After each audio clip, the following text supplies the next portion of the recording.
Caring for a disabled child is so much more intense. It's so much more. You've got to look at every aspect of her life.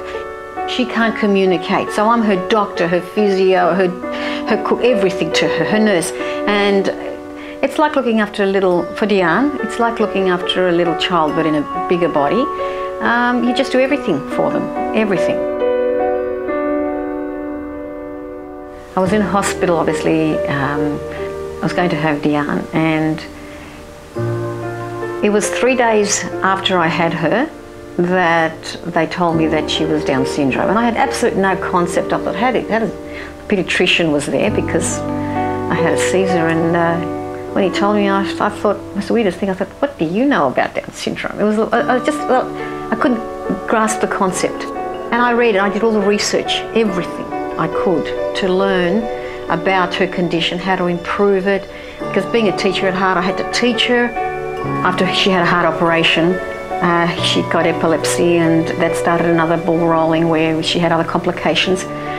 It was a very, very challenging, extremely challenging time where you want to keep your child safe. It was very heartbreaking. Until you are in it, you really don't know what roller coaster ride you're in. So I didn't go to work for about 8 years. I made sure that she was obviously safe, because she was just like a little baby and no one knew her like I did. Even with my mother being in the home, she was too scared to look after her because of her epilepsy. So there were 6 years where I hadn't left Diane's side. Years later, when I had time out to just spend time with my older daughter, just to go out. Those times are rare. They were rare. I mean, they're happening more now, but at that stage, it was all Diane. Everything had to be Diane's routine. We had to do this for Diane. We had to go there. We had to bring that.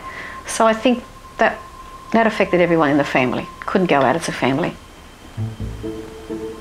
I'm a bit of a control freak, and as a result I need to control everything, that everything runs smoothly, because while I was working I had to have, you know, the teaching had to go according to plan. At home the rosters had to be done, so the carers came and it had come at the right time, and my mother's needs being met, and appointments had to be done, you know, and so I had to control this. I had to, otherwise, you know, how can things get done? And it was like juggling a lot of things, you know, appointments, and they were a lot. I had to go to appointments for my daughter, my mother, for me, and so I had to have control over that.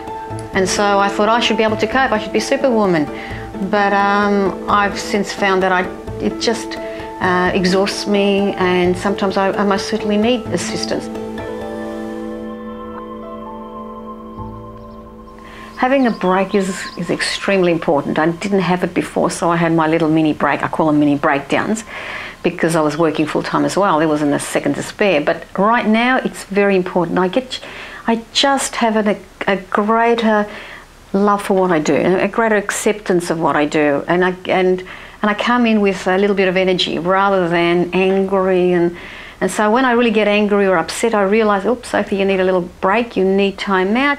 Sometimes I just want to be me. I don't want to be defined by a teacher or a carer, a mother or a daughter. I want to be defined as Sophie. And that, to me, when I'm with my friends, that's what I am. So, being in a Greek family and having a mother who has had a lot of control in the family, and of course she won't let that go. But it is a good thing to have 3 generations, in that you get the support and the help that you need, especially in my position. I don't think I could have done it without my mother. Financially, it would have been very, very, very difficult. And it's through her help that I am where I am now. My family, well, they have a lot of respect for me. They know that I care for 2 people and how difficult it can be. So they know that it's not easy for me. I mean, I'm used to Diane, but my mother, it's a different thing. It's completely different. My mother's ailing health, and her eyesight is the biggest worry, because it actually is declining. And a person who is totally dependent is not an easy task. I'm not looking forward to that, and I don't want that to happen.